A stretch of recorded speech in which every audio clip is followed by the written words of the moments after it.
Hey everybody, Scoutcrafter here again. Welcome back to the show. We got a great show planned for you today. A lot going on. First thing I want to start off with, everybody loves the poor man's flea market. Seems like, and around here, I do find a lot of stuff when going on my walks at night. I go during the trash nights and there's always somebody, especially when they're moving, throwing out some good stuff. Let me show you what I picked up this week on the poor man's flea market. Okay, this block here is kind of a hidden block in my town. It's got a lot of beautiful homes on here, older homes, old growth trees. Just a lovely block. I really enjoy this. I found so many great things here. And over here, you could see this is that woodworking guy, and he's throwing out a stained glass window of some sort. Look at this, and it's not broken. Oh, that's just beautiful, isn't it? What do you think about this?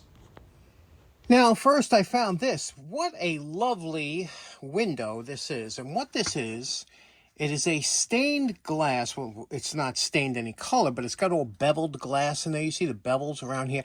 This here, it's a double pane glass. So this is all flat. Everything you see going in, it's actually triple pane. Two flat glasses on each side with this leaded stained glass or partition glass in the middle. Now, these were typically found in doors and things like that. Let me show you here on the top here. You could see it's very simple to install. What you would do is you would make a pattern and cut out this oval, unscrew these stainless steel screws here.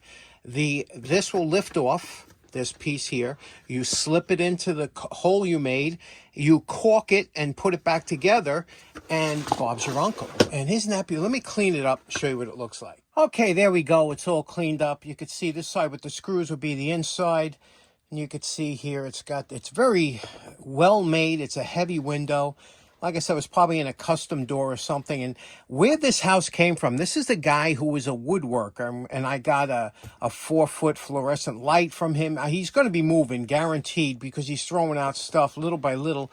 And when I saw this, I said, boy, this guy and I have a lot in common, because that's something I would do. If I saw a door thrown out, I would take this stained glass window. Again, it's only 4, 5, 8 screws. You pop that molding off. You can see it's got remnants of the corking. Here, there's some corking that's still in there. So you just scrape that corking clean, and it's an easy install. But what a nice piece of glass. Well, I could put this in my cabin upstate. I could put it anywhere. What do you think of that? Pretty good, right? Next up, this item I found really took me back in time. When I was younger, my mother would save up all year for us to go on a vacation during the summer, usually somewhere we could drive, like Lake George or Storytown, Howell Caverns, and we would stay in a motel up there and for a couple days and then drive back. It was always a great time.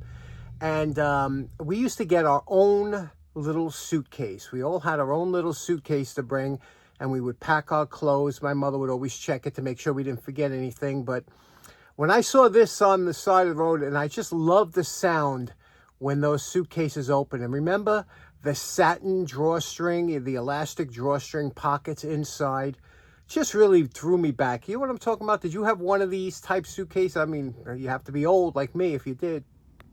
Now, look at this classic suitcase. This is just a beauty, isn't it? First of all, you see it's got that split leather handle, stitched handle. It's got that classic body with the leather trim. And listen to this.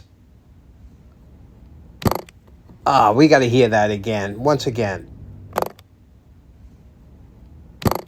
Oh, geez, I just love that sound. And remember, there's that satin interior I was telling you about with that pillowed look on the side. It just was such a classy look.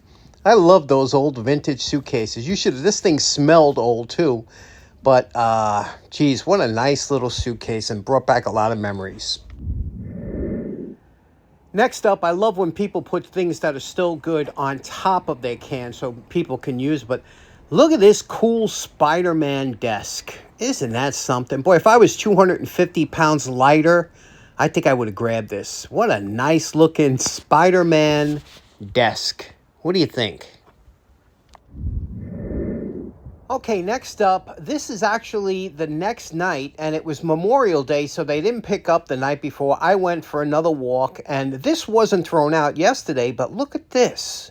I didn't see that yesterday, it wasn't there. So, oh my goodness, that looks like a drill.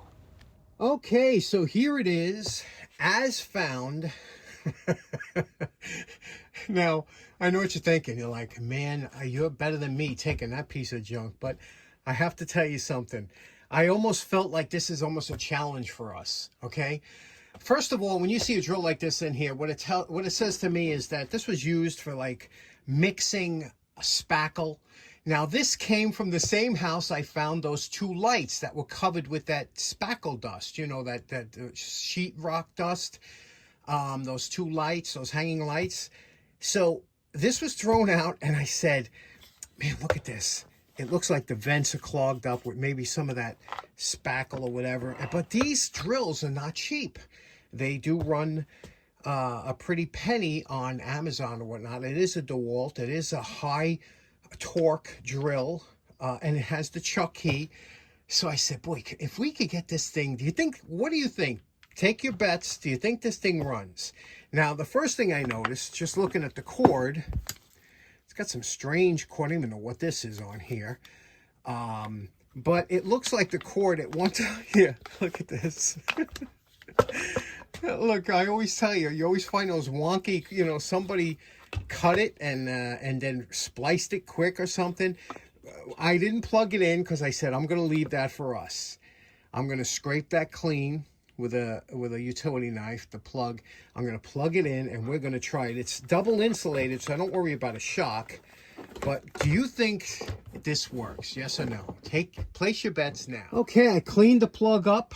Now, before I do anything, I'm just going to plug it in and see if this thing works, okay? So here it is. First time plugging it in. It is a polarized plug. Here we go. Nothing. Okay, we got nothing. Now, that could be a couple things. First, we got to see if we're getting power here, because remember, it's got that crazy splice on it. All right, so at least we got nothing. Let's see what we can do. Let's see if we can't get this working. First thing I'm going to do, because we do have a splice here that we do not know if this was, if it loosened up or something, you know. A lot of times if they do a splice on the job, it's not soldered or something like that. They just do it quick and it might have loosened up. And you could see this was definitely done at the job site. So we do not know if this loosened up. It looks like the power's there. Okay. So, and there is no fuse or anything to these drills. All right, so look at that. That's a job site splice. Am I right? That was cut, and they did it real quick. Whoever did it, 1, 2, 3. We're going to have to redo that, and then we'll open this up and see what's going on. Okay, I just resoldered these. I did it. This will last a little bit longer, but again, this is not the problem, but I'm going to just tape it up. It is soldered. We know that's not the problem. First thing I'm going to do is take off the accessories. These handles they just screw on. The back one here. These really do come in handy, especially when you're doing heavy-duty work like this drill is made for. And then this will come off, and you use a wrench, and you just turn that. This spins off that way. So let's get a wrench. Now, what makes this a real challenge is whatever they were mixing with this, some kind of bond or something hardened up. And to get to the screws, you see the screws here are, and this is caked in. This isn't light stuff like, you know, plaster of Paris that just pops out of there. This stuff is in there. So what I have to do is try and break it out, get to the screws, which are in there, and then clear out the screws. And then also, I've been using my buddy Jimmy and Lisa Campanella's body hammer to try and break up some of this to get to it. It's got a rubberized handle below it, but we just got to get to the screws to pop it off, because that's where the power goes in. That's where you have to start first. Okay, after picking around, I was able to get to the screws. These are Torx screws, T20. And now I don't have a set of Torx screwdrivers. I have this one here that uses the adapter plugs. And you can see here, unfortunately, the barrel of the adapter, the holder, will not let me get in. And so I'm going to need a dedicated Torx screwdriver. I do not have one. However, my dad did, rest in peace. And he got them from a friend of his that was killed walking one night. Makes me think a lot of times. Car hit and run. And these were his, and these are SK. And look at this. Here we go, T20. And this was my father's friend. His name was Frank Lucia. He was a Ford genius. Anyway, so this is what you need to get into here, right? Because you don't have that big shoulder from the adapter bits. But while I was upstairs, I was looking at some of my father's stuff that he got from Frank. Now, we've all had, look at that's an extra long. There's long nose and then there's extra long snap-on, right? What a nice pair here.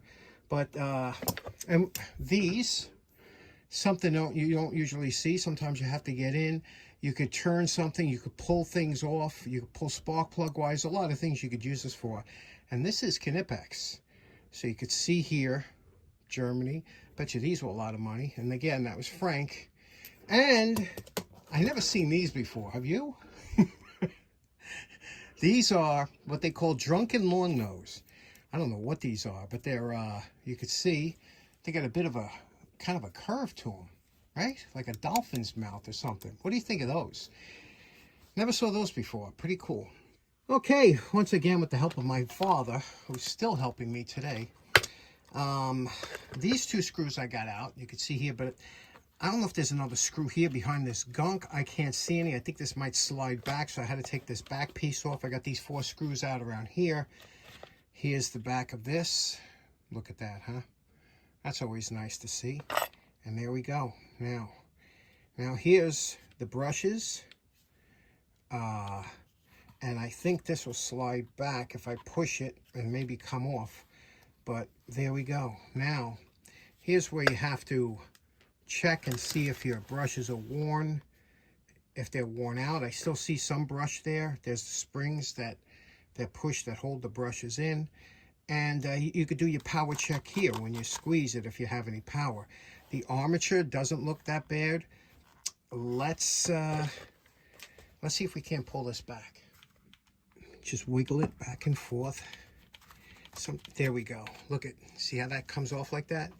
So there's only 2 screws that hold this handle on, 4 that hold the back, and here's the inside. Now, here's where we see if the switch or if it's a connection, but we'll see when we plug this in, we take a test and run it along here. You're getting power to here, then if you're getting power when you squeeze the trigger, you're getting power to the brushes, you know? That's how you run, you know, until you finally get power to get it to run, hopefully. Okay, plugged it in, vacuumed it a little bit. Just watch this now. Now it's plugged in. You got to be careful where you put your fingers. You don't want to get a shock. Back here is okay. Watch this.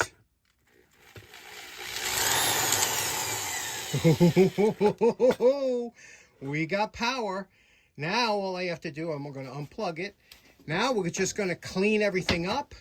Do a little bit of lubrication. We don't have to go any further than that because we're not, you know, this is not a drill we're going to try and mint out. Isn't that something, huh? Let's put it back together and see if it'll still work. We've got to make sure all the contacts are clean, and then we'll hit it with a little lubrication on the ends, and let's see what we got. Now, a lot of times you'll see people instinctively right away go for the blow, you know, a little air with the compressor and try and blow things out, which is fine with some things, but you got to be careful, especially with motors and whatnot, because a lot of times you could take that dust and blow it into parts that weren't affected before. The best way to do it is to take a vacuum, okay? And you can see here I have my shop vac here, but I have a variable speed shop vac, so it's not full speed. But you take your vacuum and you brush like this with a acid brush all the way around, and you'll see the dust wick into here. Check it out. Now, the first thing is I'm going to go through everything with the acid brush, and then I'm going to switch over to a dental pick and try and pick out some of these crusted in areas. Okay, we cleaned it up as much as we're going to. This little hole on top here is the where the spindle goes in, and this is where you're going to lubricate it. Now, a couple drops of Zoom Spout in there. Zoom Spout is a a great bearing lubricant, and it only takes a little bit, just a couple drops. Give it a spin, give it a little bit more, and let that sink in there, and that's all you need. Okay, now here's where we'll take the covers apart, and you can see the covers are gunked up, and we'll clean them out little. First you rinse them off, but then what you have to do, you see all these vents? That's important. Every one of those vents have to be scrubbed out and super clean. You don't want anything hampering the airflow. Okay, we got the chuck key nice. Now we have to do, the last thing is we have to do these handles. And these do come in handy. They really help you secure the drill when using it because it's such a high torque drill. Now you can see this is the stuff that was on there. This stuff, and it's been on there for a while. I've been using smaller hammers to bang this. Watch what I mean.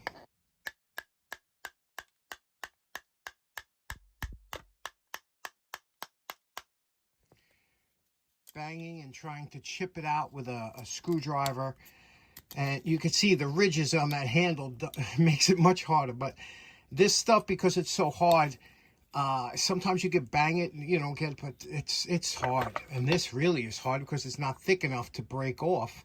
So it's going to be a real challenge getting these. This is the worst kind of stuff you could possibly have on there. Now this is a messy job. This whole job is a messy job. Okay. What I did was I used a wire brush to get most of that off there, this is broken to begin with, but I was able to get most of that stuff off there. Now, when you use the wire brush, you can see the surface it leaves on there. It's going to be rough, right? Again, our friend, the single edge razor blade, if you scrape it down here, back and forth, you could smooth it up. You see how smoothing up the edges there? Because, yeah, there we go. You see that? And we'll smooth this up. And all we have to do is just get it that is comfortable in the hand. Now you know my favorite part. Remember what this DeWalt drill looked like before we started. And we're calling this project done. What do you think? That's a great before and after, huh? A lot of work in here, but I have to tell you, these drills were meant to last a lifetime. They're really well made. Great tool to have around the shop. A high torque, low RPM drill is the ones I'm going to need it because I'm going to be drilling a lot of 1/2 inch holes in some timber beams. So this is great, and it's a great user. Let's take a look at what we did, you know, compared to what it was, right? Cleaned up the case. And you know how I mounted the, and I believe I invented this, okay? Because I did it when I was 15 on one of my drills. The keeper for the chuck key was shot. So you take a piece of tubing and put an eye bolt in one end. That goes up to about here. It's threaded in. And then this gets placed in here. It's a snug fit, but there's also a little wood glue in there. That's not coming out. I've had it 40 years on my other drill. But anyway, that's a great way to keep your chuck key onto the cord. Slides up and down, and you could use this as a handle, whatever. Let's take a look. Let's see how it operates, all right? That's the main thing. That's all we want to do. Let's try it out. Okay, you see what we did? I broke this on the other one. It was plastic, and because of the dissimilar metals between the bolt that runs through here and this magnesium casing, that was frozen in there. So I had to break the plastic to get a good grip to get this off, but the handle's still operational now. I put a piece of conduit there, super solid. Let's listen to what it sounds like. Listen up. Low speed, listen to that torque, and then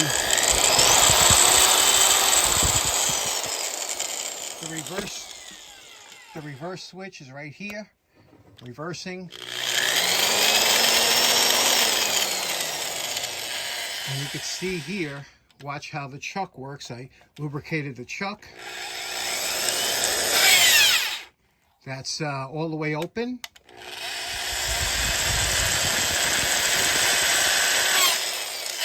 You cannot hold.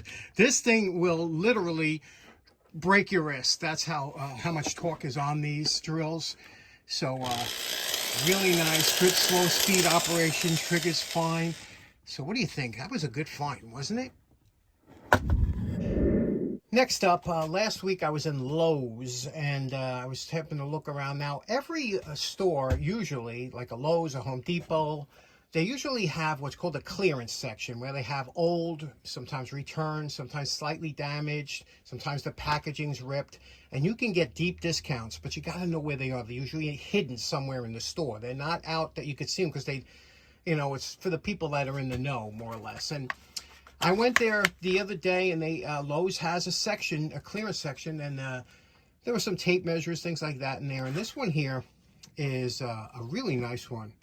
Is it a Camelin? And it is a, and now I have a few tape measures, you know, I did a video on it, but I like different types. And this one here is a nice one. It's got a nice feel to it, right? Let me show you what the, what this does and what the tape looks like. Okay, so here we go. It's in there. It's very nice. It's a nice feel to it. It's got that high visibility, especially if you're using it outside. Now, what this one here, I usually like the level locks, the ones that you pull it out, it locks, and then you squeeze it to have it retract. This one here is that's similar, but it's got a button here, a retractable button. And the positive feel on this button is unbelievable. Watch how quick that stops. I mean, it stops so fast that it gives you like a snap, you know. It's really nice. And what I like about it, you can see here, it's got the high visibility tape, and it's got all the fractions in eighths written down on the bottom. So I thought that was really interesting. And on the back, it's got a, which you don't usually see, it's got the depth, or so in other words, or height. You could push this up to see what the height of something is. It runs this way. Never seen a tape like that before. This was $6.89 total with tax and everything out the door. What do you think? So check your clearance sections where you work.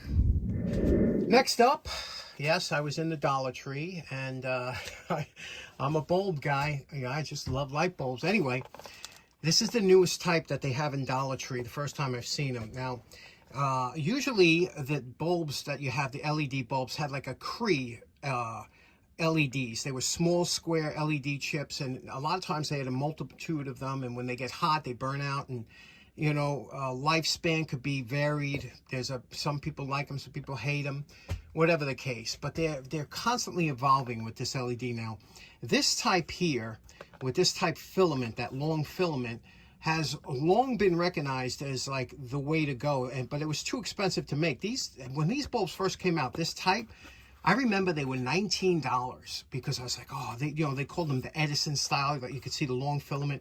But now they've become so, the manufacturing has become so good that they knock them out 1, 2, 3. So let me show you what this bulb looks like. It's $1.25 for this bulb. It's a 60-watt equivalent. There you go.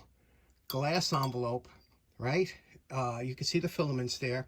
Non-dimmable, which don't matter for most people. And again, it's a very nice bulb, isn't it? Let's take a look at what it looks like. It only uses 6 watts. Now, usually a 60-watt bulb, LEDs, use 8 or 9 watts. This uses 6 watts.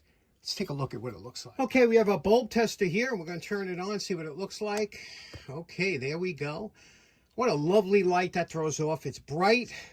I like it a little bit warmer, but this is, they said 2,700. This says warm. It might be 3,000, which is just a little bit cooler than what I like, but just a nice bulb. This would be great in the shade. Throws off a tremendous amount of light. I like that little dimple in the top, you know. It's kind of old school. What do you think of that? And here, let me see if I can't. Sometimes when you touch the screen where the bulb is, it'll dim it down a little bit, but there we go. What do you think? Very nice, huh? And $1.25. How could you beat it? And this would be the typical application inside of a lampshade. Okay, last up, our good friend Ed Buckley, who sent in a ton of stuff over the last month. But Ed had this, and he sent it over. He says it was in his nephew's barn. And what's interesting about this here, we all know it is a perfect handle style screwdriver, although a lot of manufacturers made these screwdrivers back then. This one here has a marking on it of Federal. Can you see that? Federal. So that's unusual. The other thing that's nice is the handles are tight.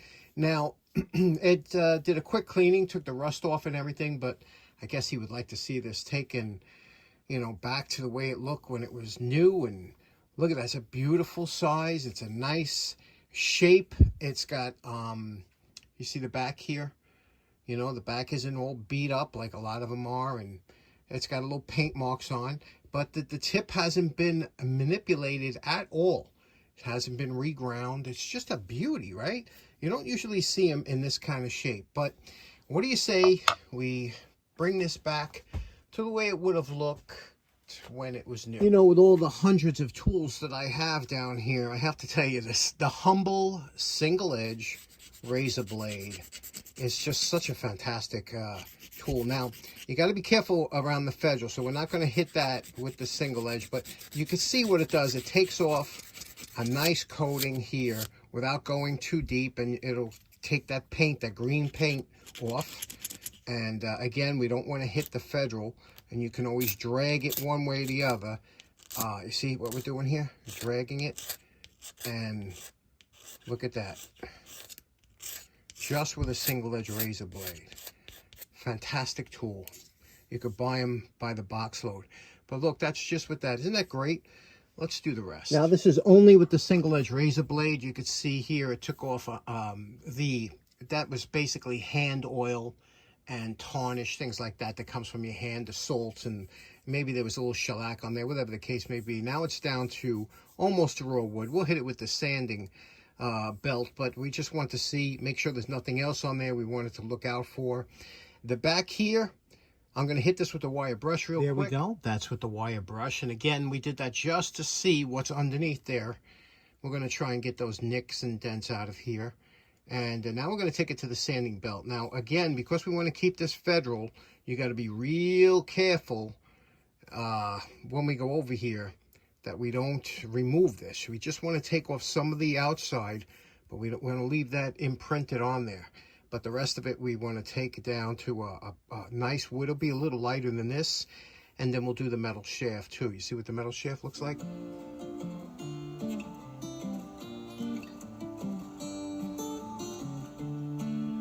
Okay, now because of the writing on here and other things, you know, our hands are a little bit tied. Again, we don't want to take it down too far, or, you know, but here you can see what we did here. We got this up. Now, this is not polished or anything yet. You leave that till after you do the handle. We got the handle down. You can see that's the color we want. And now we're going to hit it with a little gun stock. That was always a nice color. We kept the federal. It actually looks, it makes it pop more. Vacuumed all that dust that was in there out of there. And this is important. When you do the gun stock on here, take a Q-tip with thinner, with mineral spirits, and wipe the rivets, okay? Because you don't want the rivets turning orange. You want them to be silver, so it looks nice, right? Let's do that. Okay, we're very happy with this color. Always love that gun stock, Minwax gun stock. It goes on nice. Now what we're going to do is let this dry. It don't take long, you know, 5 hours, 4 hours. And then we're going to hit it with some shellac. And we're going to put on very light coats of shellac. Now, we're going to, we don't worry too much right now about wiping this. There's a little bit of stain we got on the metal. We're not going to mess with that now, but that will never stick to the metal when you take thinner later on, and we'll wipe all the metal here, the yellowish on the metal. But don't do it now, because if it hits the wood and this isn't dry yet, it'll take the stain off the wood. So just let it dry. Okay, now a couple days have passed. This is 3 coats of shellac. Now, I want you to notice there's a shine to it, okay, a gloss, but we don't want that. That doesn't look like it would have, but we're going to leave this, before we take that last coating of shellac and dull it down a little bit with the steel wool like we did the other 2 times before recoating it, we're going to polish the back here, polish the shaft, and then when that's all polished, then we'll take that last and we'll dull it down and wax it. And I'll show you what I mean. Now, if you like this kind of finish, then by all means, you could leave it. You know, a lot of people do. But it's not really the way that the screwdriver would have looked new. So let's address the back, polish the back out here. And then I'll show you what we do there. Okay, using the fiber wheel, we got this down to what we want. We don't want it super shiny, but we want a nice satin gloss to which we have. Now what we're going to do is we're going to dull this out, okay? And to do that, I take my small piece of 000 steel wool, the same piece that I've been doing every time after I give a coat, and you're just going to run it over here and get rid of that excessive shine on here, okay? And the reason you're going to do that is because this will eventually just give it a deeper luster, Okay, so get rid of that shine until, and you can see it fills it up. There's always going to be a little bit of that shellac coming off as kind of like a dust. Go through the whole thing, okay? And don't be afraid, because there's 3 coats on here, so it's pretty thick. And go around here like this until you get rid of, there's no more shiny spots on here. Okay, and when you get that like that, that's the way it should look, okay? And then what we're going to do is we're going to butcher wax it. But first we're going to vacuum it to get that dust out of the letters and stuff. But then we're going to hit it with the butcher's wax. Now we're going to apply a couple coats of butcher's wax on the wood. And this stuff smells so good. You have to take a damp rag and get up some on here so that it picks up. And then wipe this on to the wood like this. Okay, and then we're going to buff it. And that's what's going to give you that sheen that makes this screwdriver look like $1 million. That's my favorite look to it. So let me show you that when we buff it. The butcher wax is now dried. You can see it here. Now watch. Just take a pad of paper towel and just go quickly a buff. Not too heavy of a pressure, but a firm pressure, but buff it out and it'll bring up a sheen. And when it does, you can see what it looks like. Look at that.